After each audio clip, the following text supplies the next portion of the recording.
তুই বন্ধক রাখবি কেন গয়না? কি হয়েছে শিমুল, সত্যি করে বল। টাকা পয়সা টানাটানি হয়েছে, আমি কিন্তু ধার দিতে পারি, আমার থেকে নে না, পরে দিয়ে দিবি সময় করে আমাকে। কি আছে তোর? যা বর সে তো তোকে এক পয়সা হাত খরচাও দেবে না। ওরা যে কি জিনিস তা যদি না জানতাম। না গো, সেরকম কিছু নয়, আমার লাগবে না। আমি তোমার সাথে দেখা হলে সবটা বলবো, এখন এত কথা বলতে পারছি না। আচ্ছা ঠিক আছে ঠিক আছে, এখন কিছু বলতে হবে না, থাক। তাহলে কখন বেরোবি বল? খাওয়া দাওয়ার পর দুপুরে বেরোবি তো?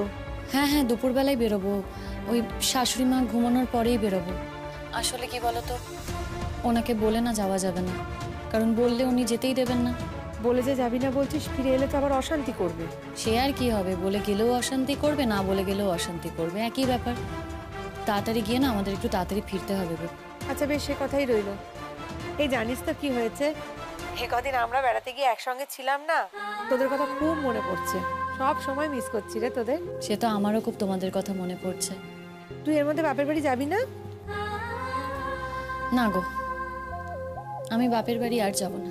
তোমার সে কি, বাপের বাড়ি যাবি না কেন? আমি জানি যে আমার মায়ের খোঁজ নেওয়া উচিত, আমার হয়তো একটা কর্তব্য আছে, সে নয় ফোন করে খোঁজ নিয়ে নেব। কি বলতো, যে বাপের বাড়ির লোক আমাকে শাটেল ককের মতো এ বাড়িতে পাঠিয়ে দিয়েছে, পাঠিয়ে দিয়ে স্বস্তির নিঃশ্বাস ফেলেছে, আর যাই হোক, এটা আমি বুঝে গেছি যে সেই বাপের বাড়ির লোক আমার কোনোদিনও আপন হতে পারে না, তাই আমি যাব না। তোর বাপের বাড়ির লোক আপন নয়, এত শ্বশুর বাড়ির লোক ভারী আপন হলো? না গো বিপাশাদি, আমি সে কথা বলিনি, কিন্তু দেখো প্রথম থেকেই আমি জানি যে আমার শ্বশুরবাড়ি কেউ আমার আপন নয়, তাই আমার দায়িত্ব তাদেরকে আপন করে নেওয়ার। কিন্তু বাপের বাড়ির সবাই তো আমার আপন গো, আমার জন্ম থেকে চেনা, তাদেরকে আমি কি নতুন করে আপন করে নেব বলো তো? আজকে আমার ক্রাইসিসে ওরা কেউ আমার পাশে দাঁড়ায়নি, আমার বিপদের দিনে ওরা আমাকে ঠেলে এখানে পাঠিয়ে দিয়েছে। আমি যখন ও বাড়িতে গিয়ে উঠেছিলাম, সবাই মাথায় হাত দিয়ে বসে পড়েছিল, সেই বাপের বাড়িতে আমি কি করতে যাব বলো তো? ঠিকই বলেছিস, সত্যি সত্যি মেয়েদের কেউই নেই। না গো বিপাশাদি, তুমি অন্তত এই কথাটা বলো না, তোমার ব্যাপারটা সত্যিই আলাদা। হ্যাঁ, এই কথাটা ঠিকই, শ্বশুর বাড়ির লোকজন আমাকে একেবারে মাথায় করে রাখে, বাপের বাড়ির লোকও মাথায় করে রাখে। তার কারণও আছে রে শিমুল, আমার বরের সঙ্গে যেহেতু আমার সম্পর্ক খুব ভালো, শ্বশুর বাড়ির সঙ্গে সম্পর্ক ভালো, তাই জন্যই মাথায় করে রাখে। আমার বরকে একেবারে নিজের ছেলের মতো ভালোবাসে, আর ও কি কম কাজ করে দেয় আমার বাপের বাড়ির? আর এই যদি দেখতি আমার সাথে আমার শ্বশুর বাড়ি বা বরের সম্পর্ক ভালো না, বা হয়তো বাপের বাড়ি গিয়ে দিনের পর দিন পড়ে আছি, তাহলেই এরকম করে মাথায় তুলে আর কেউই রাখতো না রে, আমার অপরাধের আর অন্ত থাকতো না। মাঝে মাঝে ভাবি আমাদের সমাজে কিভাবে মানুষের অবস্থান অনুযায়ী মানুষকে বিচার করা হয়। যাকে বাদ দে, এত ভারী ভারী কথা বলে এত সময় আমি নষ্ট করব না, তোর সাথে দেখা হচ্ছে তাহলে। হ্যাঁ দুপুরবেলায় যাচ্ছি, বলছি কোন জায়গাটা দাঁড়াবো গো? দাঁড়াবি আবার কি, ভর দুপুরবেলা আমার বাড়ি চলে আসবি সোজা। না গো বিপাশাদি, তোমার বাড়িতে যেতে গেলে না দেরি হয়ে যাবে, বলছি ওই রাস্তার মাঝে আমরা দেখা করি, ওই মোড়টাতে। বেশ ঠিক আছে, তাহলে আমায় ফোন করে দিস, কটা নাগাদ আসবি আমায় একটু বল। এই ধরো 2-2:30 নাগাদ। আচ্ছা ঠিক আছে, আমি তাড়াহুড়ো করে সব সেরে টেরে নিচ্ছি বাড়িতে, তোর চিন্তা করতে হবে না, আমি ঠিক টাইমেই পৌঁছে যাব। ও বিপাশাদি, বলছি মাসিমা তো এখন ভালো আছেন বলছো, বলছি মাসিমার জন্য কি কিছু রান্না করে পাঠাবো, তুমি খাইয়ে দেবে? ওরে বাপু না রে না, একদম একটা কিচ্ছু পাঠাবি না, এমনিতেই বুড়ি খুব লোভী, লোভ করেই খাবার সামলাতে না পেরে দেখ কি অবস্থা, পেটের গন্ডগোলটা বাঁধিয়ে বসে রয়েছে। তুই অন্য কোনো দিন পাঠাস বাবা, জানে তুই খুব ভালো রান্না করিস, তোর হাতের রান্না যে খুবই ভালো, আমরা তো বলি একটু সুস্থ হোক তারপর অন্য কোনো দিন পাঠাস বাবু, এখন আর পাঠাস না, আরো বিগড়ে যাবে শরীর না হলে। হ্যাঁ ঠিক ধরেছি, বাপের বাড়ির সঙ্গে গপ্প হচ্ছে। হয় ফাটাবাসের আওয়াজ, রাখ রাখ। রাখছি গো, পরে কথা হবে। দেখা হচ্ছে। ও কি কথা? হ্যাঁ আমাকে দেখি ফোনটা রেখে দিলে যে বড়? না মা, কথা হয়ে গিয়েছিল। কথা বলি? কিসের কথা? কিসের এত কথা আমি শুনি, যে দিন নেই ক্ষণ নেই সারাক্ষণ খালি ফোনে কথা কইছো? ফোনের কি বিল টিল ওঠে নে মা? দরকার পড়েছিল তাই তো ফোন করেছিলাম। সেটাই তো কথা, কিসের দরকার? এত দরকারটা কিসের? হ্যাঁ বাপের বাড়ির লোক, তাদের জন্য তো দরদ একেবারে উতলে উতলে পড়ছে তোমার, তারা তো দুদিনের বেশি রাখেও নে। আমাদের ঘাড়ে ঠেলে দিয়ে হাত পাতা ধুয়ে নিয়েছে। সেই তো, মেয়েদের কি আর লজ্জা থাকে বলুন? এত কিছুর পরেও মেয়েরা বাপের বাড়ির খোঁজ নেয়, মায়ের খোঁজ নেয়। এই দেখুন না মা, আপনি তো জীবনে কত কষ্ট পেয়েছেন।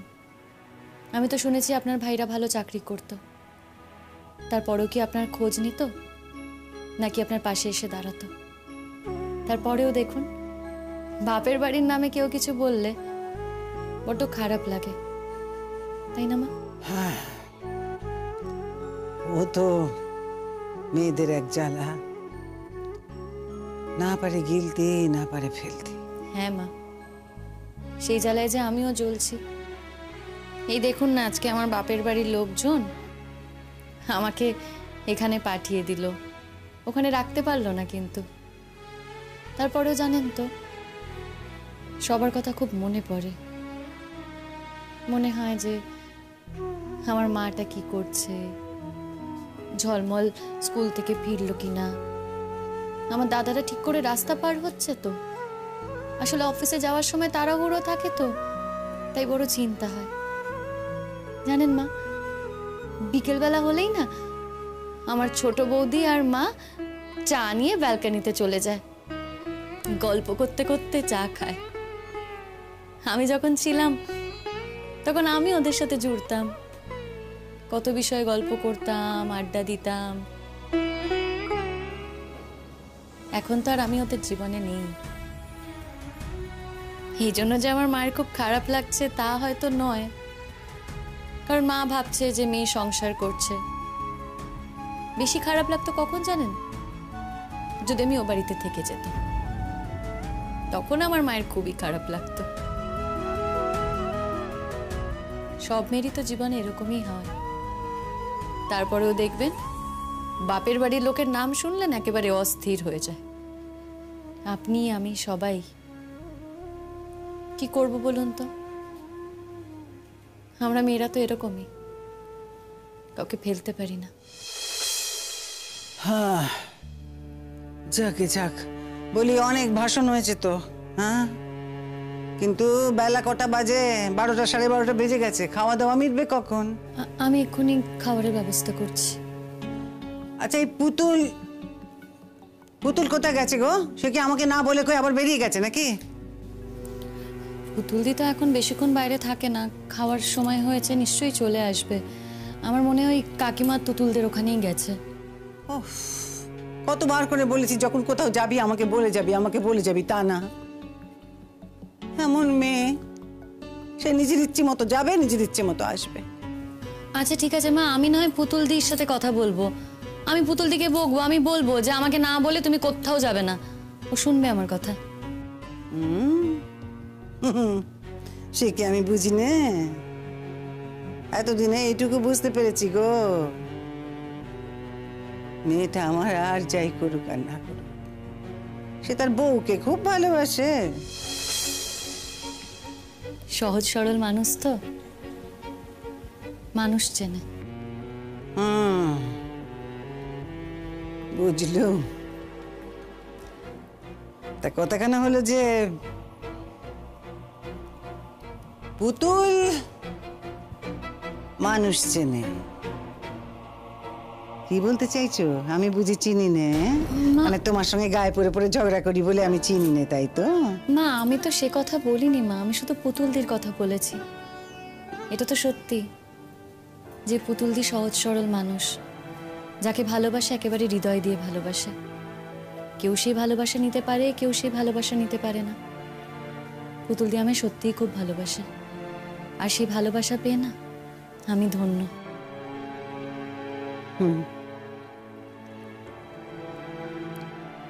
কি জানো তো, আজকাল শরীরটা আমার ভালো যাচ্ছে না। কে জানে কবে আছি কবে নেই। তবে তুমি কিন্তু আবার আমার উপর গোসা করে আমার মেয়েটাকে শাস্তি দিও না, যদি আমি চোখ বুঝি। মা, এসব আপনি কি বলছেন? কেন বলছেন বলুন তো? শুনুন, এত তাড়াতাড়ি না আপনার কিছু হবে না। আর যদি এরকম কিছু হয়ও, আপনার কি মনে হয় আপনার উপর রাগ করে আমি পুতুল দিকে কষ্ট দেব? কে জানে, মানুষের মন আজ একরকম কাল একরকম। যাকে অনেকক্ষণ ধরে অনেক কথা হলো, তুমি এক কাজ করো দেখি। বলছিলাম কি, ওই রান্নাঘরে গিয়ে খাবার দাবারগুলো একটু গুছিয়ে ফেলো, আমি ওপরে যাই, পুজো আচ্চা সেরে নিচে নামছি। হ্যাঁ, আমি খেয়ে দিয়ে একটু শুতে চাই, আজ মাথাটা বড্ড ঢিস ঢিস করছে আমার। যাও, করে ফেলো সব। আপনার বেড়াতে যাওয়ার শখটা আমি ঠিক পূরণ করব মা, ঠিক পূরণ করব। আপনার ছেলেরা পার তো করলো না, আমার ক্ষমতা নেই, কিন্তু ওই যে কথাই বলে না, চেষ্টা করলে মানুষ সব পারে। আমিও সেই চেষ্টাই করছি মা, আপনাকে আমি তীর্থে পাঠাবই।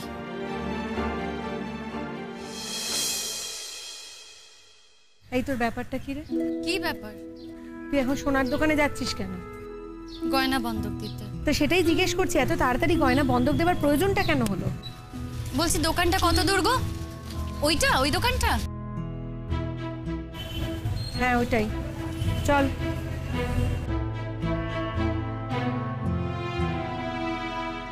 হাই শিমুল, কি গো, ভালো আছো?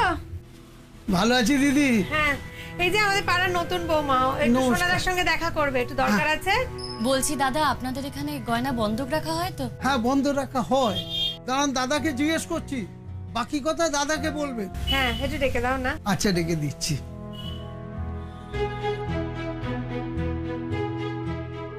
এই তো সোনাদা, ভালো আছো? হ্যাঁ, পরাগ আছে না আমাদের পাড়ার, পরাগের বউ। নমস্কার। নমস্কার। বলছি ব্যাপারটা না জানাজানি না হলেই ভালো হতো। আমারই ভুল হলো বল, দুম করে পরাগের নামটা বলে ফেললাম। ও সোনাদা, বলছি কি যে শোনো না, একটা টেম্পোরারি ক্রাইসিসে পড়ে এসছে মেয়েটা, আর তুমি এসব নিয়ে আর কোথাও আলোচনা করো না। আরে না না, এসব ব্যবসার ব্যাপার, এসব কেউ বলে নাকি? না মানে পরাগকেও বলো না। আরে পরাগ এখানে আসছে কোথায়? ওরা যাই লোক বিয়ে করলো, একটা আংটি বা গয়না আমার কাছে গড়ালোই না। কে জানে কিনেছে না অন্য কোথাও থেকে গড়িয়েছে। ওরা যা কিপটে। আচ্ছা ঠিক আছে ঠিক আছে, বাদ দাও বাদ দাও। ও কি বলছে একটু শুনে নাও, বল। হ্যাঁ বলছি দাদা, এই যে আমার বালাজোড়া আছে না, এই বালাজোড়া দিয়ে ঠিক কত টাকা পাবো? বালাটা দেখতে হবে দিদি, সলিড না গালা? সলিড। আচ্ছা, ওটা দেখতে হবে, ওজন টোজন করে দেখি, দেখে বলতে পারবো। দাদা বিয়ের আগে গড়ানো তো, আমি যতদূর জানি 1.5 ভরি মতো গয়না। এই নিন দেখুন।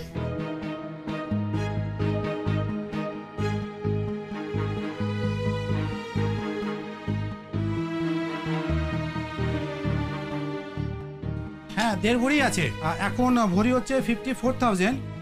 তাহলে আপনার হচ্ছে গিয়ে 54 প্লাস 27 হচ্ছে আপনার 64, 70, 81,000। বাবা, এত টাকা! আমি আপনাকে 30,000 দিতে পারবো। মোটে 30?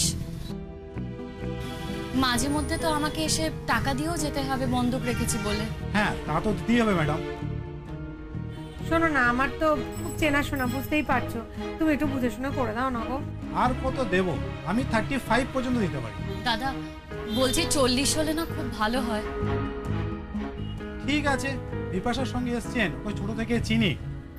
তা ঠিক আছে, আমি 40,000ই দিচ্ছি, কিন্তু একটা আমাদের নিয়ম আছে, 40,000 দিচ্ছি ঠিক আছে, কিন্তু আমাদের মাসের 7 থেকে 10 তারিখের মধ্যে আমাদের সুদের টাকাটা কিন্তু দিয়ে দিতে হবে। হ্যাঁ হ্যাঁ ঠিক আছে। ঠিক আছে, তাহলে এখনই রাখছেন তো? হ্যাঁ, এখনই রাখছি, একটু ওয়েট করতে হবে। এই শোন, তুই 40,000 টাকা নিয়ে কি করবি রে? গয়না বন্ধক দিয়ে নিচ্ছিস যে? পরাগ চেয়েছে তোর কাছে? না গো, তাহলে আসলে কি বলতো, আমার শাশুড়ি মায়ের না খুব বেড়াতে যাওয়ার ইচ্ছে। উনি তো কোনোদিনও বেড়াতে যাননি, ওই পাড়ার সবাই তীর্থে যাচ্ছে না সেখানেই। ছেলেদের কাছে কথাটা পেরেছিল, কিন্তু ওরা সবাই হাত তুলে দিয়েছে। আমার না খুবই খারাপ লাগলো, তাই আমি বলে ফেলেছি যে ওনার বেড়াতে যাওয়ার দায়িত্ব আমার। তোর কি মাথা খারাপ? তুই কি মাথা খারাপ হয়ে গেছে? শাশুড়ি তীর্থে যাবে বলে সোনা বন্ধক দিয়ে টাকা নিচ্ছিস তুই, এতগুলো টাকা? আর যে ভদ্রমহিলা তোকে কিনা দিন রাত মুখ করে চলেছে। ছাড়ো না বিপাশাদি, ও মুখ করে, কিন্তু জানো তো মাঝে মধ্যে আমার খাওয়া দাওয়ার দিকেও খুব খেয়াল রাখে। আমরা তো দুজনে একসঙ্গে খেতেও বসেছি। উনি অনেক সময় ওনার ছোটবেলার গল্প করেন, ওনার অল্প বয়সেরও কথা আমাকে বলেন। আসলে কি বলতো, উনি খুব কষ্ট পেয়েছেন, ওনার অনেক অভিযোগ আছে জীবনে। উনি নিজে কষ্ট পেয়েছেন বলেই আমাকে ওতে ফেলতে চায়। আমারও খারাপ লাগে, রাগও হয়, কিন্তু সবসময় না রাগ করে থাকতে পারি না গো। আর এটা তো সত্যি বলো, উনি তো কখনো কোথাও যাননি, তাও বিয়ের পর আমি তোমাদের সাথে বেড়াতে গিয়েছি। হ্যাঁ এটা ঠিক, বরের সাথে যাইনি, তবে জানো তো বরের সাথে গেলে না হয়তো এতটা আনন্দ এতটা মজা হতো না যতটা মজা আমি তোমাদের সাথে গিয়ে করতে পেরেছি। কি করতাম বলো তো ওর সাথে গিয়ে? ওর সাথে তো কোনো কথা বলারই নেই, ভালো করে কথা বলাই যায় না। ও থাকে ওর জগতে, আমি থাকি আমার জগতে। আমি না এই জন্যই বুঝে উঠতে পারি না কি করে একটা ছেলে একটা মেয়েকে না জেনে না শুনে বিয়ে করতে পারে, বা একটা মেয়ে বা একটা ছেলেকে কি করে না দেখে না শুনে বিয়ে করতে পারে। এই যেমন দেখ, আমাদের যেমন প্রেম করে বিয়ে, আমরা দুজন দুজনকে অনেকদিন ধরে চিনতাম, তাই আমি খুব ভালো করে জানি যে ঝগড়াঝাটি হোক আর যাই হোক না কেন, ওর কি কি লিমিটেশন আছে, ওর কি কি গুডনেস আছে, সবটা আমার জানা। তোর খুবই ঝগড়া হলো, তবু আমি জানি ও কতটা অবধি যেতে পারে। কিন্তু তোদের তো একেবারেই না জেনে না শুনে বিয়ে, জানি না বাবা কি করে পারিস। কত লোকেরই তো এইভাবে বিয়ে হয়, এতকাল হয়ে এসেছে, সবে কি আর অসুখী হয় বলো? ওটা বাই চান্স। কি করা যাবে বলো, সবাই কি আর তোমার মতো প্রেম করে বিয়ে করবে? আচ্ছা শোন, তোকে একটা কথা জিজ্ঞেস করবো। হ্যাঁ, তোকে এত দেখতে শুনতে ভালো, তুই কলেজে পড়েছিস, কলকাতার কলেজে পড়েছিস, তোর কখনো কোনো প্রেম হয়নি? সত্যি করে বল।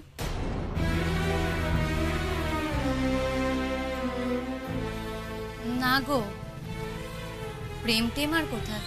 বলাতে কিন্তু জোর পাচ্ছি না সে। আমরা তো ভেবেছিলাম মন্দারমণি যে যাব, সেখানে গিয়ে সবাই সবার প্রেমের গল্প শুনবো, ভেতরে যার যা আছে সবটা বলবো উজাড় করে।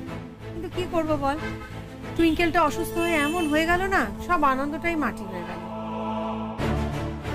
এরপর পাহাড়ে যাবো। আবার?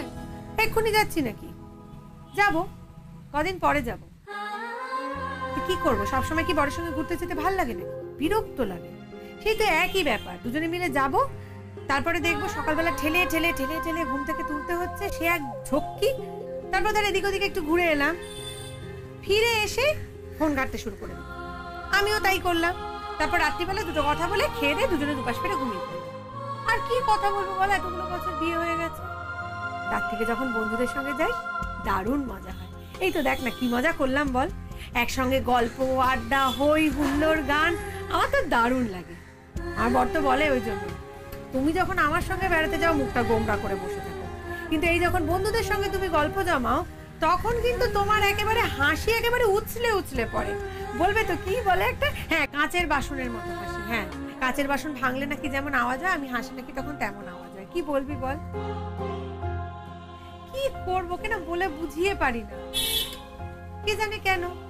বিয়ের আগে অনেক কথা ছিল, আর বিয়ে হওয়ার পর কি যেন হলো, আর কথাই যেন নেই দুজনে, সব কথা যেন ফুরিয়ে গেছে। কি যে শিমুল, কি রে আনমনা হয়ে গেলি? কোনো নরম জায়গায় ঘা দিয়ে ফেললাম?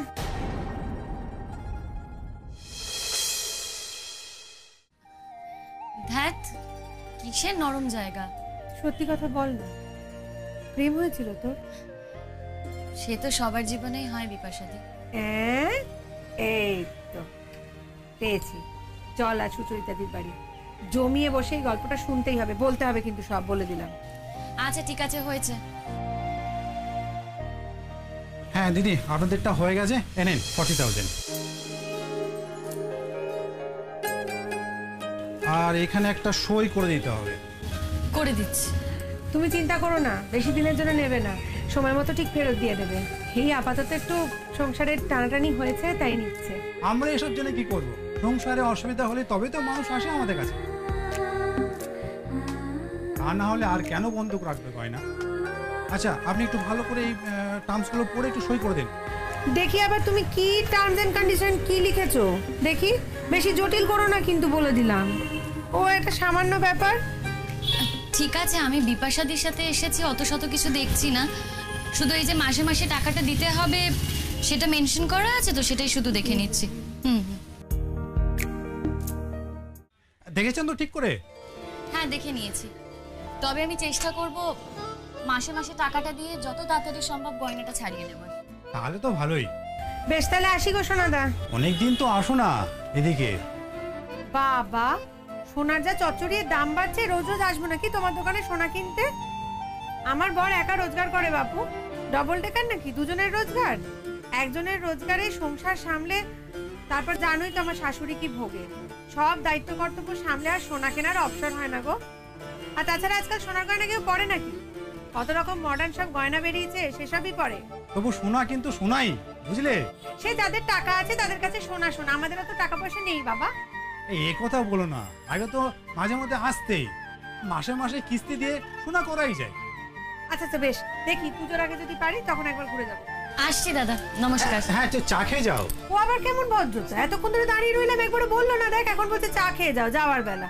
না গো, চা খাবো না, এক বন্ধুর বাড়ি যাচ্ছি, সেখানে জমিয়ে চা খাবো, গল্প করবো, এখন আর তোমার দোকানে চা খাবো না। আচ্ছা অন্তত পক্ষে একটু কোল্ড ড্রিঙ্কস খেয়ে যাও। এতক্ষণ বলনি যখন, চাও খাবো না, কোল্ড ড্রিঙ্কও খাবো না, কিচ্ছু খাবো না, এখন যাবো। দাদা না না ঠিক আছে, আমাদের একটু তাড়া আছে, অন্য কোনো দিন। ডিউ রইলো, পরে কোনোদিন এসে খাবো, ঠিক আছে? আসছি আজকে, চল শিমুল, থ্যাংক ইউ।